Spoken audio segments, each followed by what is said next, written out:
드립니다. 우리 신남현 권사님이 이사를 가셔서 한 3년 가까이 되셨는데 오고 가는 길 사고도 몇 번 있었고 아프기도 하시고 힘들기도 하시고 그러셔서 정든 교회이지만 그래도 가까운 곳에서 신앙생활을 하고자 하시는 마음으로 오늘 인사를 드리겠다고 하네요. 여러분 뭐 생이별이 사별이 아니니까 여러분 기쁜 마음으로 또 기도하시면서 서로 영적으로 연락하면 되니까 기쁜 마음으로 보내드렸으면 좋겠습니다. 나오셔서 잠깐 인사하시고 네.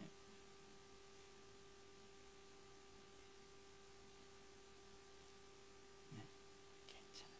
인사하시고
든 자리보다 난 자리가 표가 난다고 하는데 여러분 그 난 자리가 표가 나지 않도록 여러분들이 열심히 채우시면 됩니다. 할렐루야. 하나님 말씀 보시겠습니다. 마가복음 7장 24절부터 30절입니다.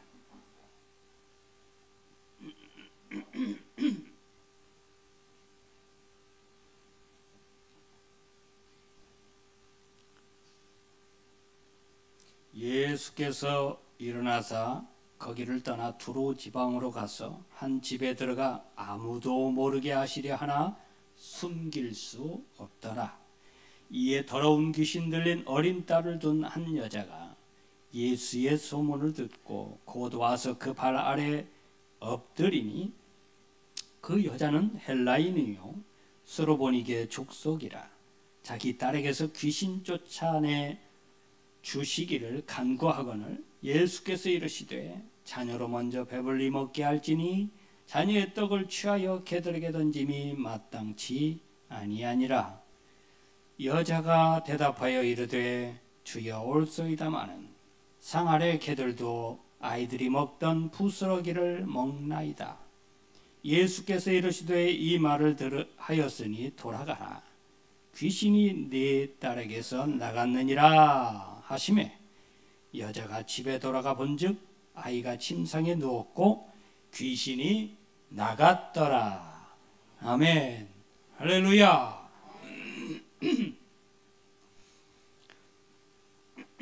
세상을 지배하는 건 남자이지만 그 남자를 지배하는 건 또 여자라 합니다. 그래서 결국은 어찌어찌 보면 세상의 약자인 것 같은데 결국 강한 자를 가장 강하게 누르고 있는 게 여자인 것 같습니다. 성경에 보면 굉장히 중요한 일들마다 여자가 끼어 있어요. 그리고 우리가 많이 기억해야 될 신앙 고백 같은 것도 여자들이 하고 있어요. 베드로가 주는 그리스도시요 살아계신 하나님의 아들이십니다 라고 고백하기 이전에 마리아가 먼저 고백을 해요. 주는 그리스도시요 살아계신 하나님의 아들입니다. 먼저 고백을 해요. 희한합니다. 이 여자들이 무슨 일이 있었는지 예수님이 십자가에 못 박히기 위해서 골고다 언덕길을 걸어갈 때에 그리고 마지막까지 십자가 앞에 있었을 때에 대부분 여자예요. 대부분 여자였습니다. 여자들이 끝까지 지켜요. 그리고 예수님께서 부활하실 때에 그 무덤으로 갔던, 부활을 첫 경험했던 사람도 여자예요. 오늘 보니까 또 여자가 나와요. 이 여인을 소개하려고 합니다. 무명의 여인이, 이름이 나오지 않습니다. 수로보니게 여인이에요. 수로보니게는 여러분 지도상으로 보면 예루살렘에서 한참 이쪽에 있어요. 좀 서쪽에. 위쪽에 보면 단이 있고 그 위에 보면 헐몬산이라고 만년설이 있는 헐몬산이 있어요. 헐몬산에서 서쪽으로 쭉 보면 두로와 시돈이 있어요. 두로와 시돈을 같이 끼고 있는 지역을 페니키아라는 지역이라고 얘기합니다. 그곳이 수로보니게예요. 지중해 연안을 끼고 있습니다. 중요한 것은 거기가 유대 지역이 아니라는 거예요. 이방 지역이라는 거예요. 그러니 당연히 누가 거하겠어요? 누가 살아요? 이방인들이 살고 있는 곳이에요. 근데 하루 예수님께서 이 두로라는 그곳에 가게 되었어요. 예수님이 희한하게 그런 데로 가요. 자꾸. 예수님은 사마리아 성을 돌아갈 수도 있지만 원래 전통대로 하면 돌아가야 돼요. 그런데 그냥 사마리아에 있는 수가성을 통과해요. 거기서 누굴 만나요? 여인을 만나요. 거기서도 여자를 만나요. 그리고는 영원히 목마르지 않는 주님의 은혜의 샘물을 그에게 공급해 주시죠. 그렇게 예수님께서 그냥 아무 생각 없이 가시는 것 같아도 그곳에는 하나님의 계획하심이 있었다는 거예요. 이 두로와 시돈 지방, 두로 지방을 가는데 예수님께서 아무도 모르게 한 집에 아무도 모르게 조용히 있다가 가시려고 하시는 곳으로 가려고 하셨던 것 같습니다. 그런데 보니까 그렇게 할 수 없게 됐어요. 어떻게 알았는지 예수님의 소문을 듣고는 많은 사람들이 다가와요. 여기 예수님이 계시다며, 선지자 예수님이 계시다며, 그분을 만나면 모든 병이 낫는다며 하면서 웅성웅성하면서 예수님을 만나러 와요. 그 중에 이 여인이 있었어요. 그 여인이 많은 사람들이 수군수군대도 뭐라 해도 예수님 앞에 털푸덕 주저앉아요. 예수님 앞에 무릎을 탁 꿇어요. 그리고 머리를 조아려요. 우리 딸을 살려주세요. 여러분들 자녀들을 위해서 이렇게 하실 수 있죠? 만약에 주님이 여러분들을 집 옆을 지나가신다고 하면 여러분들 가서 무릎 꿇을 거잖아요. 머리를 조아릴 거잖아요. 여러분들 딸을 위해서, 여러분들의 아들을 위해서, 손주를 위해서 무릎 꿇을 거죠? 아멘 안 하신 분은 손주가 없어. 아이가 없어. 죄송합니다. 손주가 없어도, 아이가 없어도 가족을 위해서, 나 자신을 위해서 주님께 무릎을 꿇는 것은 당연한 겁니다. 할렐루야. 누가 있든 상관없어요. 딸이건 아들이건 그게 무슨 중요합니까? 내가 살아야 되는데. 여러분 보세요. 오늘 이 수로보니게 여인은요, 헬라인이래요. 이 페니키아 지역에 살지만 헬라 사람이에요. 헬라 사람이라는 건 다른 말로 말하면 그리스 사람이에요. 저쪽 동쪽으로 한참을 가야 있는 그리스 사람이에요. 그리고 헬라인이라면 그때 당시에 이 이스라엘 유대 지역을 점령하고 그곳을 집정하고 있는, 다스리고 있는 나라예요. 로마, 헬라 그리스, 로마 그리스 이렇게 얘기하거든요. 헬라를. 그러니까 헬라인이라면 마땅히 누려야 될 권리들이 유대인들보다 그때 당시에 더 훨씬 크고 많았다는 거예요. 신분적으로도 높은 위치에 있는 사람이 헬라인이에요. 그런데 그 여인이, 그것도 남자도 아니고 여인이 유대인 생판 모르는 남자에게 가서 앞에 머리를 조아리고 무릎을 꿇었다는 거예요. 사실은 이 광경이 어떻게 보면 반대가 돼야 되는 게 일반적이에요. 반대가 돼야 되는 거예요. 헬라인이 그런 위치에 있거든요. 유대인은 비지배계층이에요. 그러니까 헬라인에게 머리를 조아리고 무릎을 꿇어야 되는 게 원래 일반적으로 우리가 상상할 수 있는 그림이 맞아요. 근데 그게 반대가 됐어요. 왜 그렇게 됐어요? 왜 그렇게 됐을까요? 딸 때문에, 자녀 때문에 이렇게 된 거예요. 자녀 때문에. 자녀를 살리려고, 딸을 살리려고, 귀신 들린 딸을 살리려고. 여러분 보세요. 귀신 들린 딸을 살리려고 이런 일을 하지만 결과적으로 누가 사는 길이에요, 그게? 본인이 사는 길이에요. 여러분 귀신 들린 딸이 그렇게 하다가 잘못되기라도 해봐요. 이 여인, 이렇게까지 하는 여인, 그 여인은 어떻게 살까요? 그러니 결국 딸을 살리기 위함이기도 하지만 나를 살리는 길이기도 한 거예요. 그게 내가 무릎을 한번 꿇으면, 내가 머리를 한번 조아리면, 내 자존심을 꺾고 주님께 엎드리면 나도 살고 딸도 살고 가족도 살고 다 사는 길이니까 그냥 눈 딱 감고 하는 거예요. 여러분 하실 수 있죠? 저도 가능할 것 같아요. 그 자존심이 뭐라고? 내가 사는 게 더 중요하지. 할렐루야. 뭐 자존심이 뭐 중요합니까? 자존심이 나를 구원시켜 줍니까? 네, 많은 사람들이 내가 자존심을 굽히니 죽겠다 이래요. 근데 사실은 죽음에 직면하면 자존심이고 뭐가 없습니다. 다 그렇게 살아요. 이 여인이 그런 모든 것을 내려놓고 자기의 심중을 다 그대로 드러내요. 예수님, 내 딸을 좀 살려주세요. 이 말은 곧 뭐라고요? 나 좀 살려주세요. 이 말과 같아요.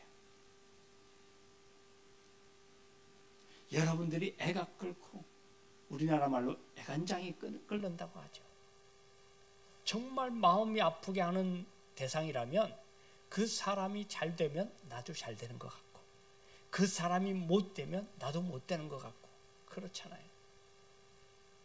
그러니 나 좀 살려주세요 라고 하는 거예요. 그래서 여러분, 이게 왜 이런 말씀을 드리느냐, 나중에 결론적으로 보면 예수님이 뭐라고 그러시냐면, 네가 그 말을 했기 때문에 너는 이제 안심하고 돌아가라, 이런 말을 하잖아요. 돌아가도 돼? 그랬더니 돌아갔더니 어떻게 됐어요? 아이가 귀신이 떠나가고 건강하게 됐어요. 그걸 알았어요. 여러분 보세요. 아이가 살려면 사실은 아이의 믿음이 필요한데 지금 누구의 믿음만 보신 거예요? 엄마. 그러니까 이 장면에서는 아이를 살리기 위한 예수님의 섭리가 아니라 이 여인을 살리기 위한 이야기예요. 여러분들이 남을 위해서 중보하면 그 중보한 대상자가 살지만 본인도 살아요. 할렐루야. 할렐루야. 그게 중보. 그게 중보의 은혜예요. 또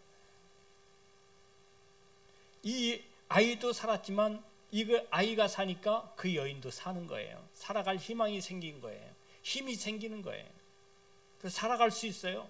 그리고 그 이야기가 끝나고 예수님이 야 가라 했을 그 시간을 따져보니까 그때 이미 귀신이 떠나가는 걸 알게 돼요. 그러면 그 여인은 예수님을 어떻게 생각했을까요?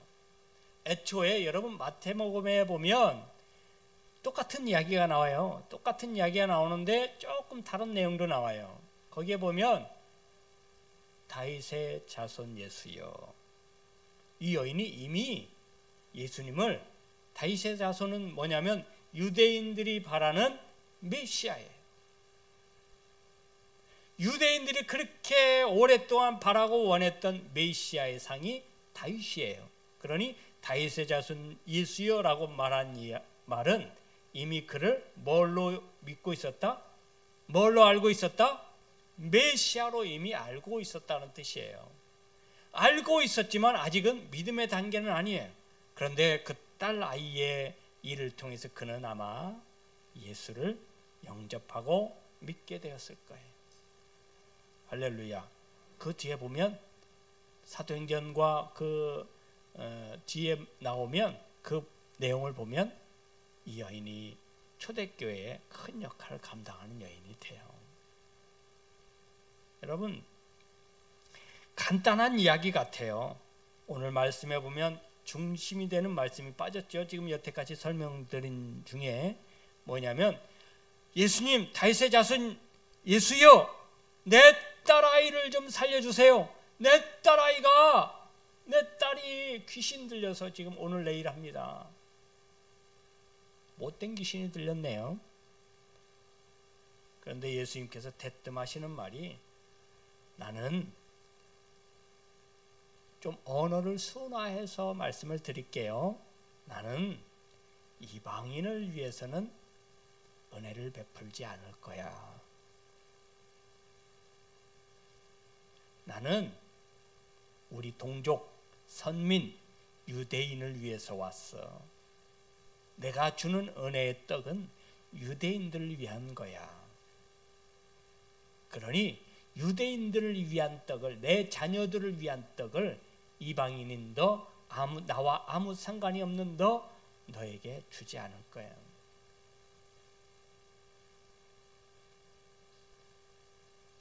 개라고 표현한 것은 유대인들이 이방인들을 어떻게 생각했는지를 그대로 보여주는 장면이에요.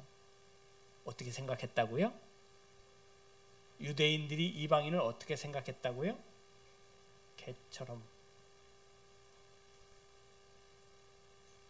우리는 지금 심한 욕을 하는 것 같지만 그 사람들은 그게 일상적이고 그냥 그렇게 생각해요. 이방인들은 개처럼 여겨서요, 지나가긴 해도, 위험하긴 해도 우리하고는 달라. 저희 집도 강아지가 있지만 절대 강아지 아빠라고 하지 않습니다. 저는, 여러분, 강아지 아빠, 엄마도 계신 죄송합니다만 저는 그렇습니다. 달라요. 저는 종이 다르기 때문에 사람과 강아지는 다르다고 생각하거든요.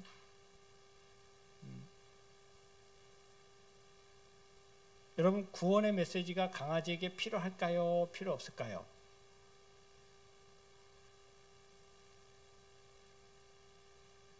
이런 얘기까지 하면 좀 이상하긴 한데요, 강아지는 구원의 메시지를 이해할 수가 없어요. 더군다나 믿는다고는 더 상상할 수도 없고요. 그러면 믿어야 구원을 받는 거 아닐까요? 그럼 강아지는 구원을 받을 수 있을까요? 상상에 맡기겠습니다. 여러분, 개처럼 취급했던 이방인, 예수님도 그 자리에서 그 이방 여인을 개처럼 취급한 거예요. 그동안 우리는 너희를 그렇게 취급했으니 너희, 자꾸 욕을 하는 것 같아서 죄송합니다. 강아지 같은 너희에게는 자녀들에게 줄 떡 안 줘. 줄 수가 없어. 너희들의 양식은, 너희들의 떡은 너희들이 알아서 해. 이거예요. 그랬더니 그 여인이 뭐라고 해요? 맞습니다. 저는 강아지가 맞습니다. 저는 개가 맞습니다. 그런데요, 개도 보니까 주인의 상에서 떨어지는 부서기를 먹더라고요. 그거라도 먹어야지 살더라고요. 그걸 위해서 왕왕 이쁜 짓도 하고 재롱도 부리고 그래야 살 수 있더라고요. 이렇게 얘기하는 거예요, 그 여인이. 그러니 결국 다른 말로 말하면 뭐예요? 나는 뭡니다? 멍멍입니다 라고 얘기하는 거예요. 당신이 그렇게 여기는 그런 멍멍이 맞습니다. 근데 그 멍멍인데 그 멍멍이라도 자녀들이 먹다 남은 거라도 자녀들에게 먹고 배불리 먹고 남아서 이제 더 이상 못 먹겠다 하는 그 부스러기라도 먹다가 흘린 거라도 줬사오니 저는 개 취급해도 되니까 그런 거라도 주시면 안 되겠습니까? 얼마나 절박한 거예요. 하나님의 은혜는요, 이런 사람에게 필요한 거예요.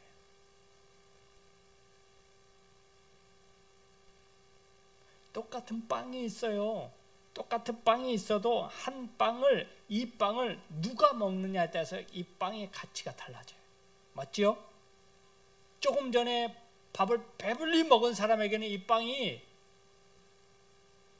그거 먹으라 그러면 곤욕스러워요. 아무리 빵을 좋아해도 너무 배불러갖고 이제 들어갈 데가 없어요. 디저트도 먹고 커피도 먹고 다 먹었는데 또 빵을 먹으라고 누가 또 빵을 사왔네. 또 먹을래요? 먹긴 먹어. 성의를 생각해서 먹어. 그런데 맛있을까요? 근데 여러분 보세요. 하루 온종일 굶었어 봐요. 힘든 노동을 하면서 바빠서 밥을 못 먹었어. 근데 누가 빵을 사왔네. 똑같은 빵이에요. 여러분 얼마나 맛있을까요? 하나님의 은혜는 누가 받느냐에 따라서 그 값어치가 달라질 수 있습니다. 이 여인은요, 자녀들이 먹는 정말 맛있는 떡, 빵, 그건 비교도 안 되는 부스러기요, 양념 묻었고 땅에 떨어지고 흙도 묻고 더러운 거지만 여러분 그 강도가 달라요.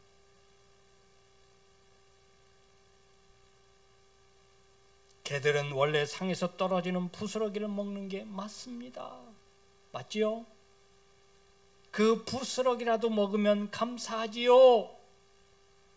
그러니 그 부스러기라도 좀 주세요 라는 여인의 심정이 담겨있는 말입니다. 개들도 아이들이 먹던 부스러기라도 먹지 않습니까? 이 여인은 부끄러움을 모르는 여인입니까? 자기를 개 취급하는 것에 대해서 맞습니다. 저 개 맞습니다. 저 강아지 맞습니다. 저 개처럼 그렇게 땅에 떨어지고 부스러기고 남들이 먹다 남은 거고 그걸 먹어도 괜찮습니다. 그래야 저는 살기 때문에.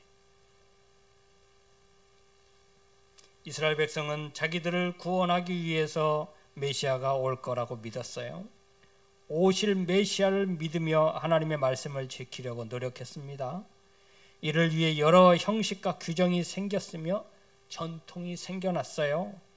부정한 손으로 음식을 먹은 예수님의 제자들에게 바리새인과 서기관들이 또 장로들이 전통을 따르지 않는다고 타박을 해요. 주일에 일한다고 주일에 뭔 일을 했냐면 여러분 그 안식일에 예수님이 그 밀싹을 이렇게 비벼서 시장하신 때 그것을 먹었어요. 그걸 뭐라고 합니다. 일했다고. 아니 뭐 그게 일한 거예요? 안식일에는 일하면 안 된다 그랬죠. 그런데 예수님이 이거 비볐다고, 이게 비빈 것 자체가 일한 거다 이렇게 판결을 하는 거예요. 이 비빈 게 먹는 게 일한 게 아니고 자기들도 먹어야 되니까요. 근데 이거 비빈 거, 그러면 여러분 비빈 거랑 수저질을 하는 거랑 뭐가 달라요? 뭐가 다릅니까?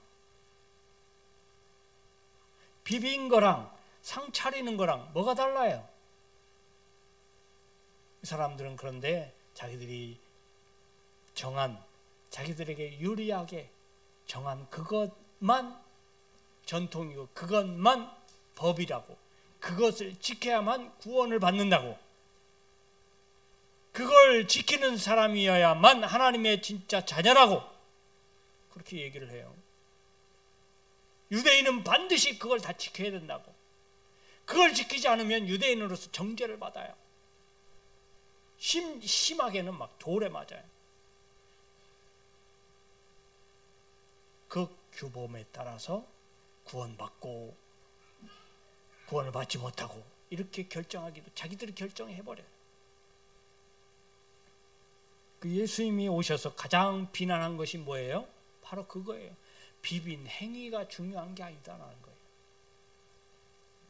네 마음에 하나님을 믿는 믿음이 없는데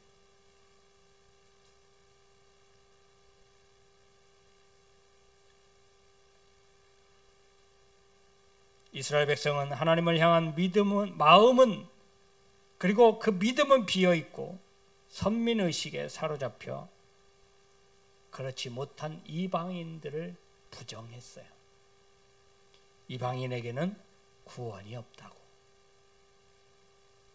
그것이 진짜 진리이고 맞다면 저와 여러분들은 이 여인보다 더 이방인이에요. 이 여인은 그래도 가까운 데라도 살지요. 유대 지역에 가까운 데라도 살지. 우리는 6시간, 7시간 걸리는데 살아요. 6시간, 7시간은 시차입니다. 이스라엘과 6시간인가 7시간 차이 나요. 그런 먼 데서 살아. 그러면 이 여인보다 훨씬 더 이방인이죠. 그러면 그 여인이 이방인이라고 구원을 못 받는다면 우리는 뭐 말할 것도 없습니다.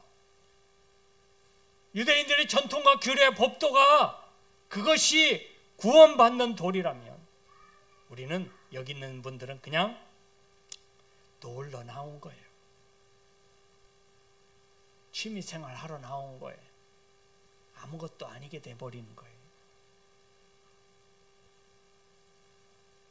그런데 여러분, 오늘 예수님께서 우리에게 뭐라고 하시냐면 부스러기 은혜 때문에 우리가 구원받는다라고 말씀하시는 거예요. 그 부스러기 은혜, 그 자그마한 은혜, 별로 보이지도 않고 느껴지지도 않고 원하지도 않을 것 같은 그 부스러기 같은 은혜, 그 은혜가 저와 여러분들을 살렸다는 사실이에요. 할렐루야. 여러분, 그 은혜가 하찮지 않습니까? 그 은혜가 별 볼 일 없어 보입니까? 아니, 나는 그런 거 말고 자녀가 먹는 온전한 떡을 먹고 싶습니다. 그런 걸 원하시나요? 여러분, 그런데요, 살펴보십시오. 그 부스러기 같은 더럽고 아무도 안 먹을 것 같은 땅에 떨어진 더러운 부스러기 떡을 이 여인이 주워 먹으니까 어떻게 됐어요? 딸이 살았고 그 여인이 살았어요. 할렐루야. 할렐루야. 그러니 여러분, 우리는 하나님이 주신 은혜가 당연하다 생각하는 것에서 좀 벗어나야 돼요. 이 여인이 당연하다 생각했으면 예수님께 나올 필요가 없어요.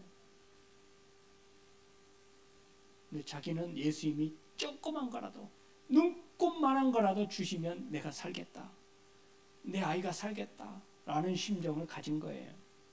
설령 안 주신다 해도, 안 주신다 해도 원망할 수가 있어요, 없어요? 없어요. 왜냐하면 애초부터 주님이 주신 은혜의 떡은 누구를 위한 거라 그랬어요? 유대인을 위한 거래요. 물론 예수님의 속마음은 그게 아니죠.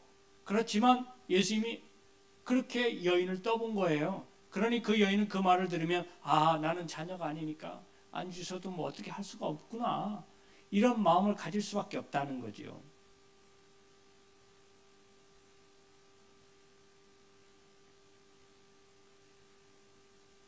그런데 그 여인은 끝까지 주님의 은혜를 구합니다. 작은 거라도 좋으니, 맛만 볼 수 있도록 해주셔도 좋으니 나에게 은혜를 달라고. 여러분, 오늘 저와 여러분 그 은혜로 살아갑니다. 그 은혜가 있으면 여러분 삽니다.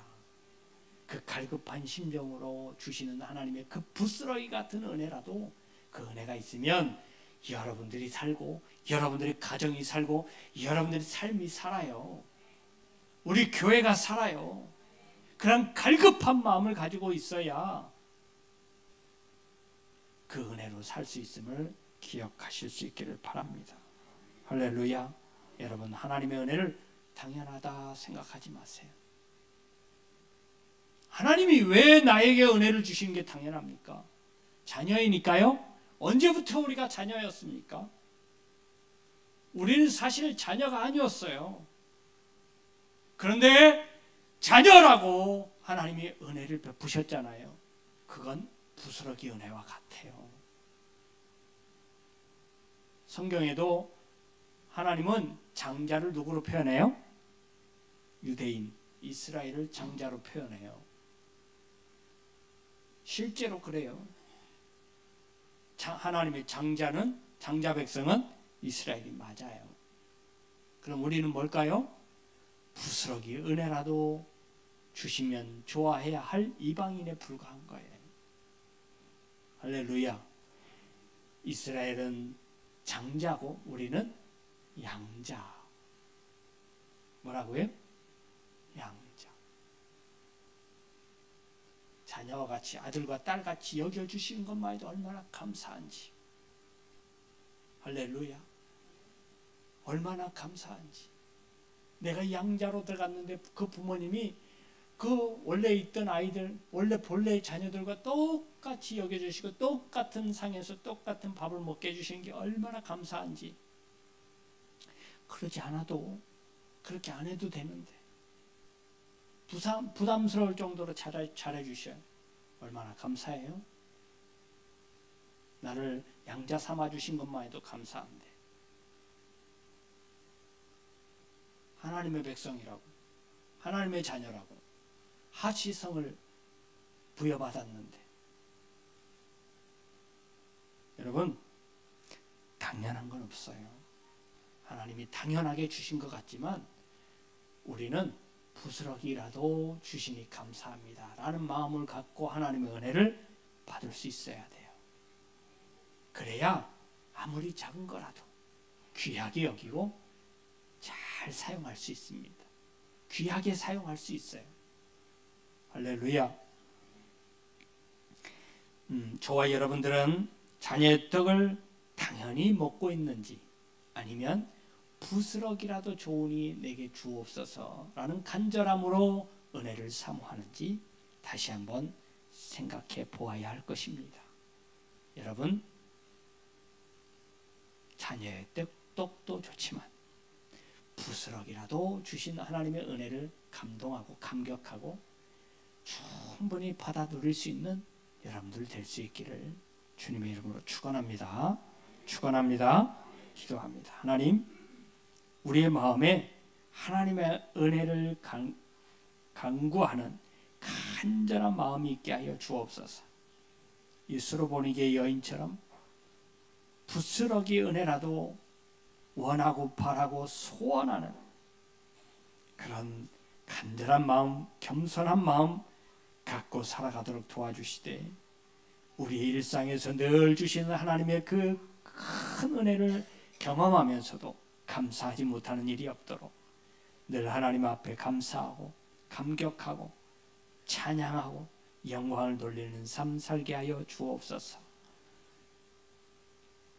이제는 우리 주님 예수 그리스도의 은혜와 우리 아버지 하나님의 무한하신 사랑하심과 성령의 감화 감동 교통 내주 역사하신 은혜가, 자녀의 떡 부스러기 같은 은혜, 그 은혜라도 주신 하나님의 은혜에 감사하며 그 은혜대로 살아가기를 원하는 우리 모든 성도님들 머리 위에, 저희들 가정 위에, 직장 위에, 사업 위에, 일터 위에, 이 나라의 민족과 온 세계 위에 이제로부터 영원토록 함께 있을지어다. 아멘.